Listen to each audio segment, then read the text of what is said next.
তো আপনাদের কাছে আপনাদের সামনে সরকারের কাছে প্রত্যাশা কি বিএনপির সাথে আপনারা থাকবেন নাকি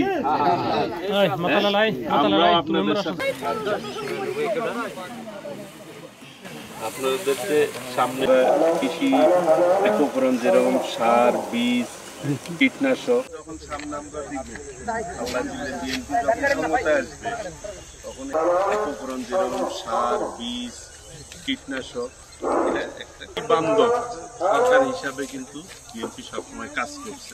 এটা কি ঠিক আছে, তাহলে আপনারা আপনাকে কাজ করেন, বিএনপি কম মূল্যে পাবেন, আবার আপনাদের যে ধান ফলান ধান যাতে সঠিক মূল্যে বিক্রি করতে পারে সেই ব্যবস্থা বিএনপি করবে। সেই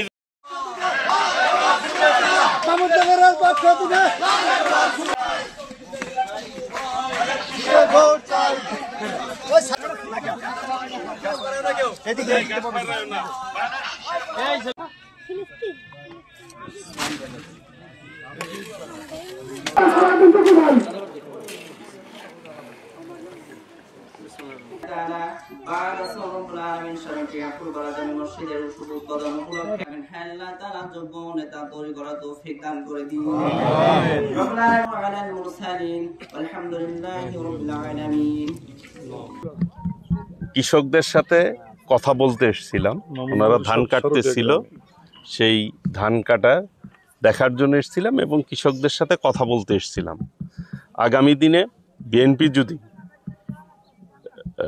জনগণের ভোটে রাষ্ট্রীয় ক্ষমতায় আসে তাহলে প্রত্যেক ঘরে কৃষকদেরকে একটি ফার্মার্স কার্ড দিবে, কৃষি কার্ড দিবে। সেই কার্ডের মাধ্যমে কৃষক তার কৃষি উপকরণ সহজলভ্য হবে এবং সহযোগিতা পাবে এবং বিক্রির ক্ষেত্রে ফসল বিক্রির ক্ষেত্রে তারা একটা বেনিফিট পাবে।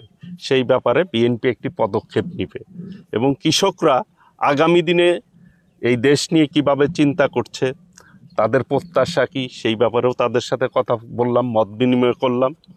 কারণ আগামী দিনে কৃষি ভিত্তিক অর্থনীতিকে মজবুত করার লক্ষ্যে বিএনপি ইতিমধ্যেই পদক্ষেপ নিবে, সেই ব্যাপারে ঘোষণা দিয়েছেন দেশনায়ক তারেক রহমান।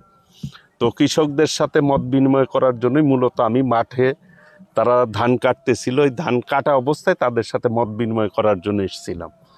আগামী দিনে ইনশাল্লাহ আমরা সকলে মিলে ঐক্যবদ্ধভাবে এই দেশটিকে গড়ার ক্ষেত্রে সকলকেই সঙ্গে নিয়েই কিন্তু দেশ গড়তে হবে, যেটি দেশনায়ক তারেক রহমান বলেছেন, ভোট দিব দানের শীষে, দেশ গড়ব মিলেমিশে।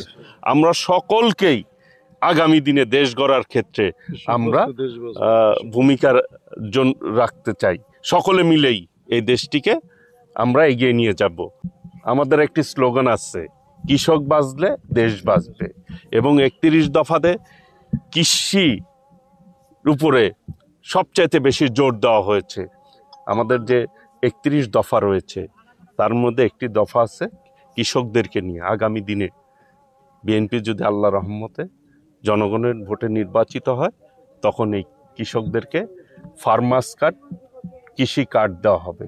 কার্ডের মাধ্যমে তারা তাদের কৃষি উপকরণ, কৃষি যে উৎপাদন হবে সেই উৎপাদন শস্য যাতে সঠিক মূল্যে তারা বিক্রি করতে পারে সেইটার একটা ব্যবস্থা বিএনপি করবে, দেশনায়ক তারেক রহমান করবে। সমস্ত কৃষকরাই এই কার্ড পাবে, কেউ বাদ থাকবে না। প্রত্যেক কৃষক একটি করে কার্ড পাবে ইনশাল্লাহ। এবং আগামী দিনে ফ্যামিলি কার্ডও কিন্তু প্রত্যেক ঘরে ঘরে মানুষ ফ্যামিলি কার্ড পাবে।